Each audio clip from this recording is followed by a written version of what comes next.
Now here we're going to do a little hands-on using the Desmos graphing calculator.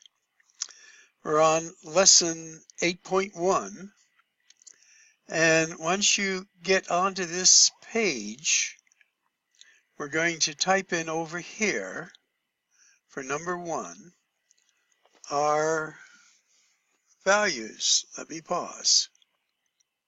Okay, I've done that, and we see as we inspect the red line up here, which is this equation, blue line, which is this equation, that the equations are going to be parallel lines, and we have two different y-intercepts, so there's going to be no solution for this.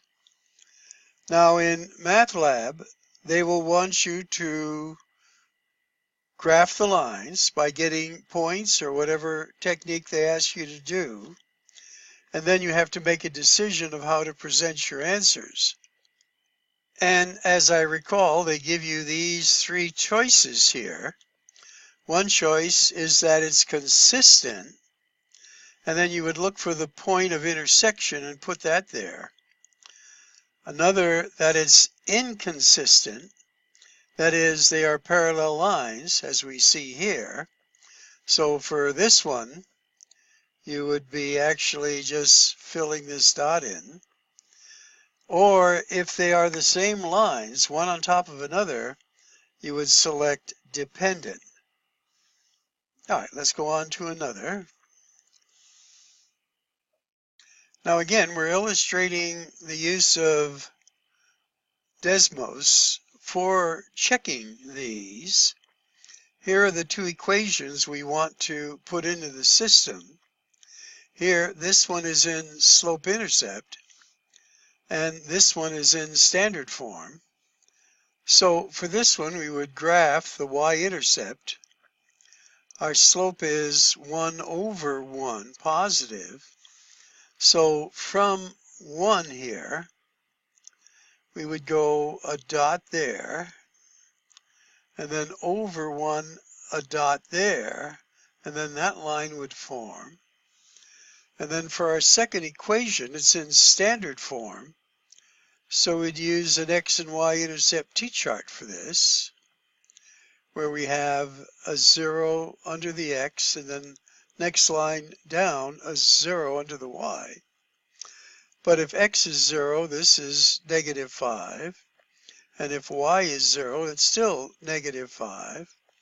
So you're going to get a negative 5 here and a negative 5 here. Now you want to see where these lines intersect.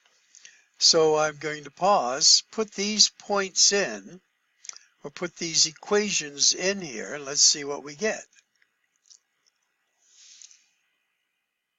So again, we put our points in, the graphs are forming, and I move that a little bit here. Let's see if I can move it back here. Let's get it right where it should be. There we go. Now, what is our point of intersection? Well, again, we're going to need a ordered pair, and this would be 1, 2, 3. Our x value would be a negative 3, and then we go down 2. That would be a negative 2. So our point of intersection. Now, again, when you take a test, and you're going to have time to check things, you would put these values into your original equations. If it makes it true, then you know for sure you have the answer. Now, I believe we only have 10 questions on chapter 8, so you want to really be sure you're getting your correct answers. Okay, this is graphing.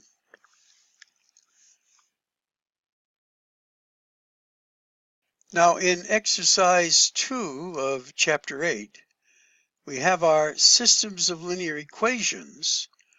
We're looking to solve these by the process of substitution, but we can still use Desmos as a check So let's set up equation number 1 into our software. So I've put my equations into the system. Again, we're getting results through graphing. They want you to use the algebra of substitution. And I've shown that to you already. But I'm just tying these examples into Desmos so we can get an idea of what our answer is like and where this is leading us here. Now, as we look at this, there is a point of intersection, and that would be 1, 2, 3. Our x value would be 3, and our y value 1, 2, 3, 4. So we've gotten our ordered pair. These would be what we call consistent, and we did it through graphing, although they want you to do it by substitution. And I have that illustrated in the other presentation. Now, notice as we look at example 7 here, this is almost in standard form. We'd have to move that 1 over to the other side as a -1. Here, we're just solving it for x. And in the algebraic method, we take this value, put this value where x is in the other equation, and then we have an equation with just y's. Solve for the y, and then you solve for the x. But just putting it as it is shown here into line 1 of our equation, and then line 2 of our equation.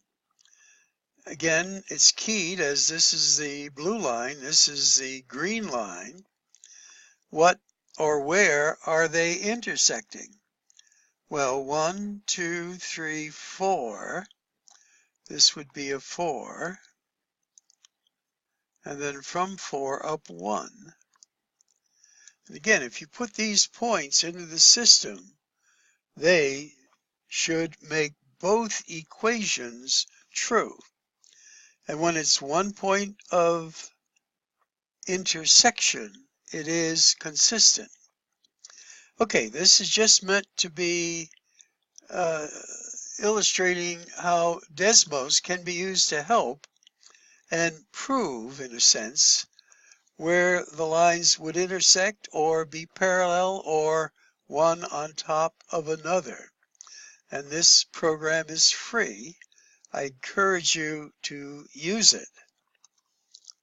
All right.